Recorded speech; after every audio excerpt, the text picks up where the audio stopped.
हाँ जी, वालेकुम अस्सलाम हजूर। जी माशाल्लाह। मेरे कौन बुजुर्ग? हाँ जी, मैं फिदा हुसैन जी, नॉर्वे से। नॉर्वे से? क्या नाम बताया? फिदा हुसैन। फिदा हुसैन साहब, माशाल्लाह। फिदा हुसैन साहब, क्या सवाल है आपका? जी सवाल है जी, मेरे एक दोस्त हैं, जी। तो उनका दिल का मसला था, तो वो एक नाड़ी अपना जो आंतर है वो उनकी बंद थी, तो वो ऑपरेशन हुआ। उसके बाद उनका पेट में ना, फेफड़े में पानी पड़ जाता है। अच्छा। तो वो फिर आप 2 हफ्ते बाद या हफ्ते बाद वो पानी निकालते हैं, अस्पताल जाते हैं, तो वो बड़ी प्रॉब्लम है। तो उनकी उम्र कितनी है? 76। डॉक्टर को दिखाया? डॉक्टर क्या कहते हैं?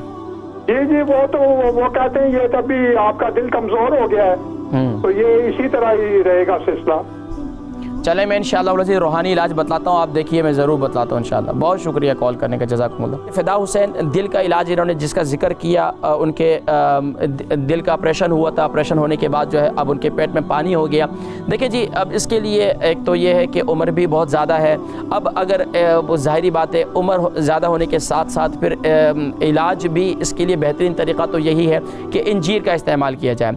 इंजीर के इस्तेमाल करने के साथ साथ रोज़ाना अपने दिल पर हाथ रखकर सूरह इंशिराह यानी अलम नशरह पूरी सूरह मुबारक अव्वल आखिर दुरूद शरीफ के साथ 3 मरतबा पढ़ें और अपने सीने पर दम करें। और इसके साथ साथ जब दिल बहुत ज़्यादा कमज़ोर हो जाए, बहुत ज़्यादा, ये वो तमाम लोगों के लिए जिनके दिल कमज़ोर हैं और दिल में बहुत ज़्यादा घबराहट रहती है, बहुत ज़्यादा बेचैनी रहती है, तो या कविय्यु अव्वल आखिर दुरूद शरीफ के साथ 11 मरतबा पढ़कर दिल पर हाथ रखकर फूंक दिया करें तो इंशाअल्लाह, और हर नमाज के बाद ये अमल करें तो इंशाअल्लाह दिल बहुत मजबूत हो जाएगा इंशाअल्लाह।